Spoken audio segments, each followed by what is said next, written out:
గౌరవ కిషన్ రెడ్డి గారు సికింద్రాబాద్ కి ప్రాతినిధ్యం వహించినప్పటికీ కూడా ఆయన తెలంగాణలో జరుగుతున్నటువంటి రాజకీయ పరిణామాలు గాని అభివృద్ధి గాని వేటి గురించి కూడా మాట్లాడే అర్హత వారికి లేదు. కారణం ఏంటంటే వారు కేంద్ర మంత్రిగా ఉండి 2 ఏళ్లుగా తెలంగాణని ఏ రకంగానూ పట్టించుకోలేదు. పట్టించుకోవడం పోగా వస్తున్నటువంటి కేంద్రం నుంచి రావాల్సినటువంటి ప్రాజెక్టు కూడా అడ్డుకున్నటువంటి పరిస్థితి కిషన్ రెడ్డి గారు. అది మెట్రో కావచ్చు, మూసీ నదికి ప్రక్షాళనకి నిధులు కావచ్చు, 4వ సిటీకి రావాల్సిన నిధులు కావచ్చు, ఇతరత్ర కార్యక్రమాలు ఏవైనా కేంద్ర మంత్రిగా తెలంగాణ స్వార్థం వహిస్తూ తెలంగాణ మీద పెట్టాల్సినటువంటి శ్రద్ధ ప్రేమ పెట్టలేదు. ఇవాళ వారు తెలంగాణ గురించి మాట్లాడితే ప్రజలు జీవించిన పరిస్థితి లేరు.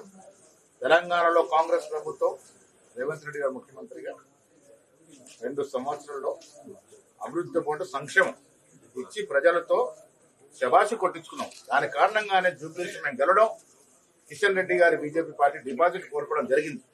దీని అర్థం ఏంటంటే ప్రజలు స్పష్టత ఇచ్చారు. బీజేపీకి రాష్ట్రం గురించి మాట్లాడే అర్హత కానీ ఇక్కడ రాజకీయాలు చేసే పని కానీ లేదనే మాట. జూబ్లీస్ ఎన్నికల ద్వారా 2 సంవత్సరాలుగా కాంగ్రెస్ ప్రభుత్వం ఇస్తున్నటువంటి అభివృద్ధి సంక్షేమ ఫలాలు ప్రజలకు అందుతున్నాయి. ప్రజలు సంతోషంగా ఉన్నారనే మాట జూబ్లీస్ ఎన్నిక ద్వారా స్పష్టం చేశారు. టీఆర్ఎస్ ఓడించారు. బీజేపీ పార్టీ కనీసం డిపాజిట్ ఇవ్వలేదంటే కిషన్ రెడ్డి గారు అందులోనూ వారి నియోజకవర్గం అసెంబ్లీలో డిపాజిట్ పోయిందంటే వారు తెలంగాణ గురించి మాట్లాడేదే అర్హత హక్కు లేదని అంటారు. గౌరవ మంత్రిగా ఉండి కూడా రాష్ట్రానికి రావాల్సిన నిధులు కానీ విధులను ఎక్కడ తీసుకొచ్చినంత పరిస్థితి లేదు. ఇవాళ గ్లోబల్ సమ్మిట్ గర్వంగా జరుపుకుంటా ఉన్నాం. 2 సంవత్సరాలుగా ఇచ్చినటువంటి అభివృద్ధి, రోడ్లు, మెట్రో, 4వ సిటీ, RRR రోడ్డు, దాంతోపాటు సంక్షేమం, పేద ప్రజలకు అందాల్సిన సన్నబియ్యం, రేషన్ కార్డు, ఇంధనం మిల్లు, రైతులకు అందాల్సిన రైతు భరోసా, రైతు రుణమాఫీ, ఉచిత బస్సు ప్రయాణం ఇవన్నీ కూడా ఇచ్చి ప్రజల మెప్పు పొంది ఇవాళ ప్రజల ముందు గర్వంగా 2 సంవత్సరాల పండుగ జరుపుకుంటా ఉన్నాం.